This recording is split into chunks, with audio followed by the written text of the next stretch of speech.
Olá, responsáveis! Tudo bem com vocês? No vídeo de hoje, a gente vai conversar um pouquinho a respeito de depressão infantil.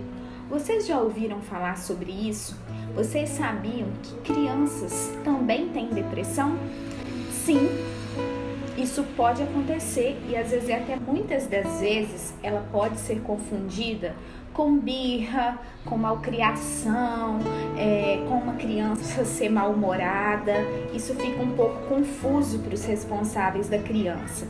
Mas é necessário que se observe, né, se essa atitude se tornar algo recorrente, algo permanente, se for percebido, né, que a criança soma outros sintomas, é necessário se prestar atenção e buscar ajuda, né? Isso porque a diferença da depressão para a malcriação, para a fase ruim da criança, está em alguns aspectos, como por exemplo, a intensidade dessa irritação, dessa birra, desse mal-estar da criança, a persistência, quanto tempo isso dura, e a mudança de hábitos que a criança de repente transforma. Normalmente, a depressão infantil, ela acontece logo após algum trauma que a criança vivenciou, né? Como, por exemplo, a morte de alguém próximo, a separação dos pais, a questão também de mudanças, né? Mudança de casa, mudança de escola, algum local diferenciado. Isso influencia nessa questão da criança poder estar desenvolvendo algum desses sintomas. Então, é extremamente necessário estar antenado, estar atento no comportamento das crianças. E se esse comportamento mudar, transformar, a criança não quer comer, a criança só quer dormir, a criança está cansada, a criança está muito irritada, e isso for permanente, se a criança não quer brincar, se a criança parou de assistir alguma coisa que ela tinha costume, então alguns desses sintomas, né, que precisam ser observados e que os pais, em caso de perceber que algo está errado, devem procurar ajuda são: primeiro, medo. A criança começa a ter um medo exagerado, medo de coisas que antes ela não sentia, medo de dormir sozinha, medo de ficar sozinha com alguém, medo de estar longe dos pais. Tudo isso é necessário que os pais se atentem.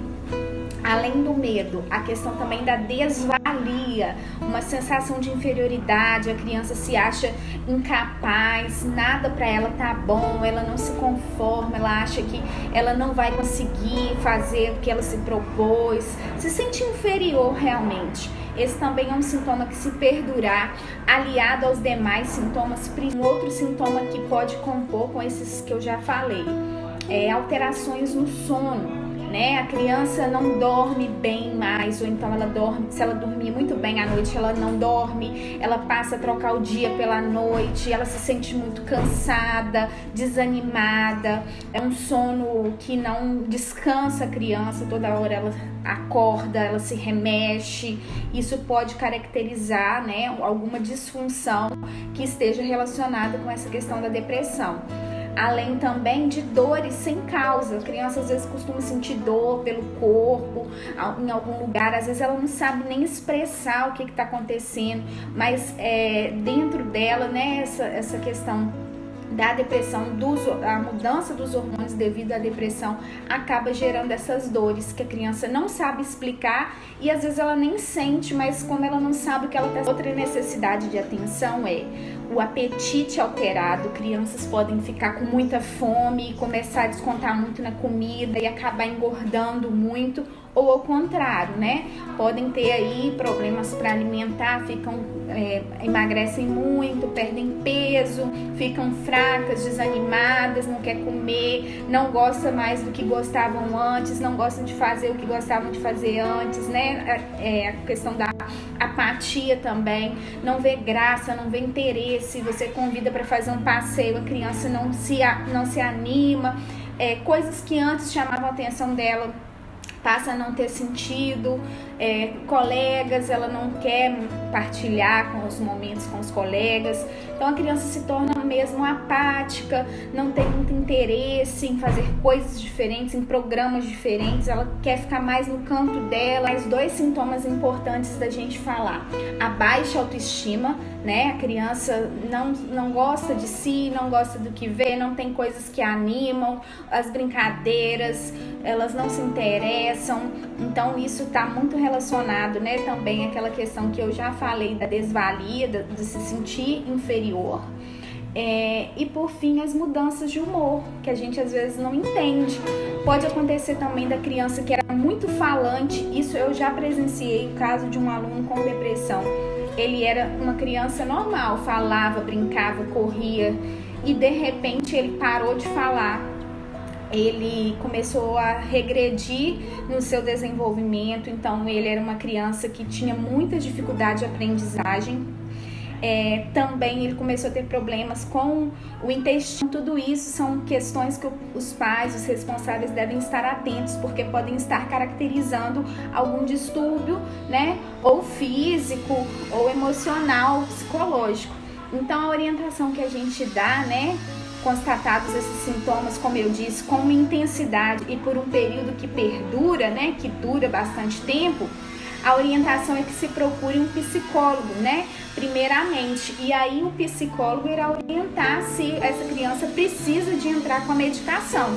Porque normalmente até os 5, 6 anos não é indicada a medicação nesse tratamento. Porém, em alguns casos pode ser necessário.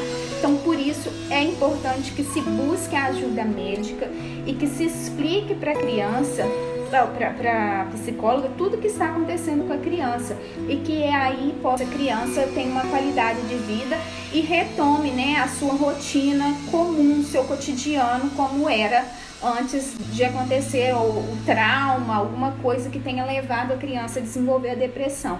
Ou às vezes por questões hormonais mesmo, questões genéticas que podem influenciar de alguma forma. Então por isso é necessário fazer essa triagem, fazer todos esses cuidados para que as nossas crianças possam ser amparadas e tudo tem tratamento e novamente retomar a sua rotina cotidiana, tá bom, gente? Então essa foi a dica hoje, espero que vocês tenham gostado. Esse é um assunto muito sério, muito delicado, que às vezes passa batido, mas que é importante a gente que lida com crianças conhecer. E se você, como eu, é um professor, se perceber isso na sua sala de aula, comunique à família, tá joia? Obrigada e até o próximo vídeo.